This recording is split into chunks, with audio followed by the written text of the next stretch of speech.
This is Kathy from Gadget Stop 321, and in today's video I'll be taking a look at 3 Oysters Bukhansan.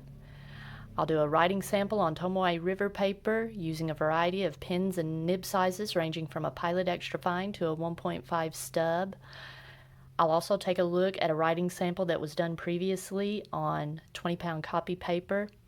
Then I'll compare Bukhansan to a couple other inks in my collection. And finally, I'll show you the results of my water resistance test. The first writing sample was done with a glass nib dip pen, and the ink came off the nib nice and uniformly. The swatch was done with tweezers, and you can see a nice gradient from light to dark, and it looks like there's a possibility for some shading. I'll begin with my Pilot 78G Plus with an extra fine stainless steel nib.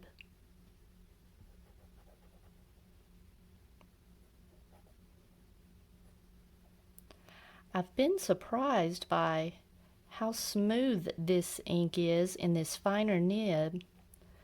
The only issue is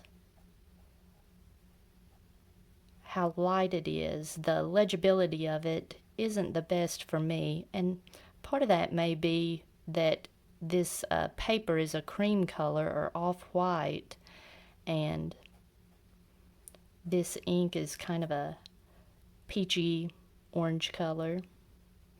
But I've got to say, I'm going to say that it's nice. It feels nice. Next, I've got a Platinum 3776 with a 14 karat fine nib. Again, I've been surprised by how pleasant this ink is in these finer nibs.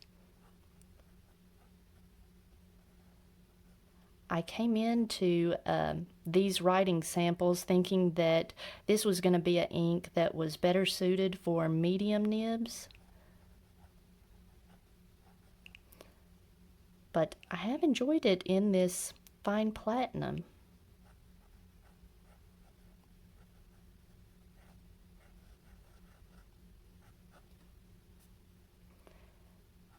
There is some feedback, but to me it's not unpleasant. Next is a Platinum 3776 with a 14 karat medium nib.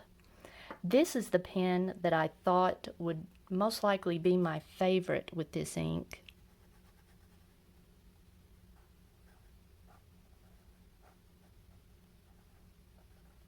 And it is nice.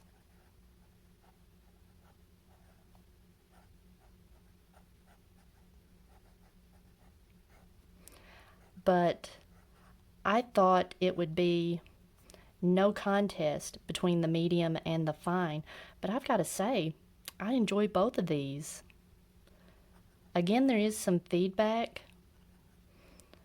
but I think it's very nice, very pleasant to write with. Next is a Pilot Custom 74 with a 14 karat fine nib.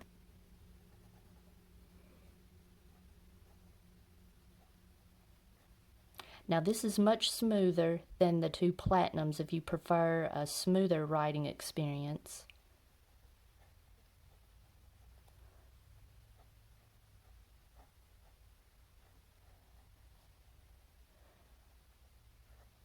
And I like the amount of ink that the Custom 74 puts down. Look at that. So this one is smooth. Next is a Sailor LeCoultre with a medium fine steel nib. I never know what to expect with this Sailor LeCoultre,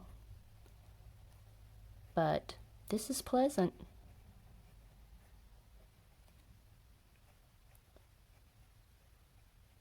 It's not as smooth as the Pilot, but there's not as much feedback as the Platinum. It's just a nice writing experience. Next is a Pilot Metropolitan with a steel cursive medium nib.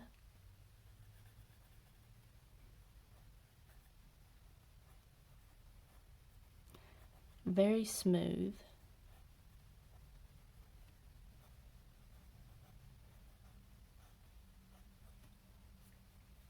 Not very wet compared to the Custom 74 and the Platinum Medium, and it comes out a little bit lighter.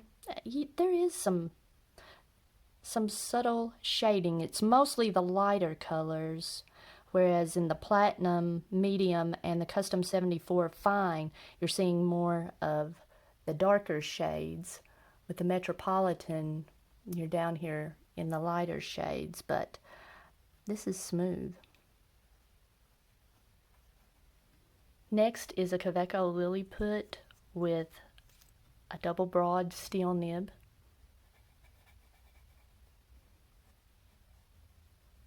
This is smooth. This is one of those inks where, at least in this nib, it pulls the ink down and the ink pools at the end of the stroke, at the end of the pen stroke. So that gives you some nice shading.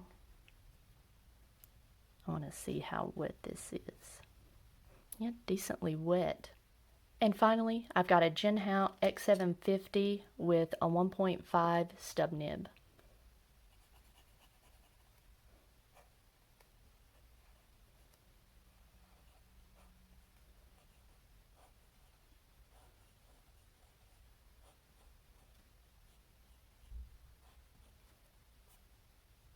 While that dries, let's take a look at the 20-pound copy paper. I'm not seeing the shading like I did on the Tomoe River, but writing with it was still very pleasant. Even the extra fine was not very scratchy. It's a pale colored ink, so the legibility is not the best. But the Platinum Fine, it was nice, exclamation point. I was impressed with the legibility and how it felt writing with it. For a Platinum Fine, it felt really nice. And another one that was equally as nice was the Sailor LeCool, that medium fine. Both of those I enjoyed on this copy paper.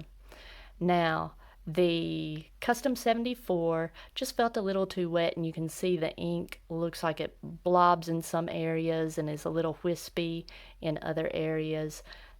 That's one of the reasons I like the LeCool and the 3776 so much. In the 3776 medium looked a little more like a magic marker and less like a pen.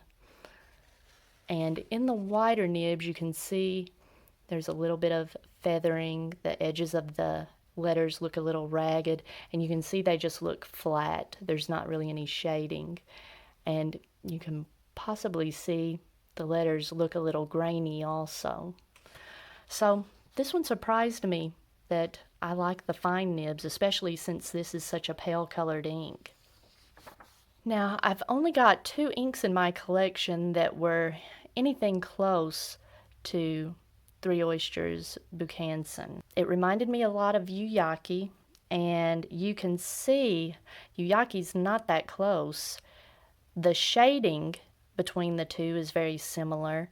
Yuyaki is more orange, and you can see a lot of that yellow in it in the lighter areas. Bukhansan is more of a peachy color. But another ink that I have that was similar, I don't have a swatch card for it, but I do have a page from my ink journal, was Kobe number 54 Goshikiyama Ochre. I would say Three Oysters Bukhansan looks like a mixture of these two.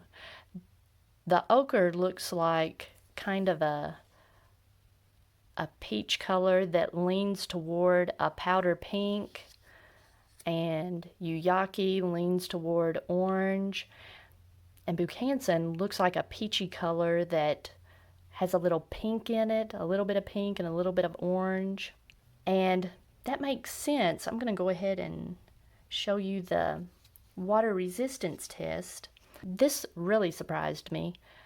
The yellow stayed behind, but kind of a pink, a pale red pink color lifted up off. That really surprised me because usually red colors tend to stick to the page and the yellows lift off.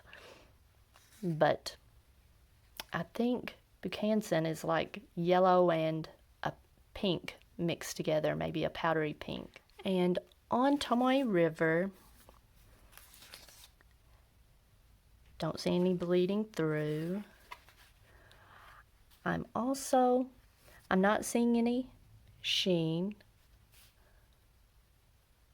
I begin to see some shading with the platinum medium,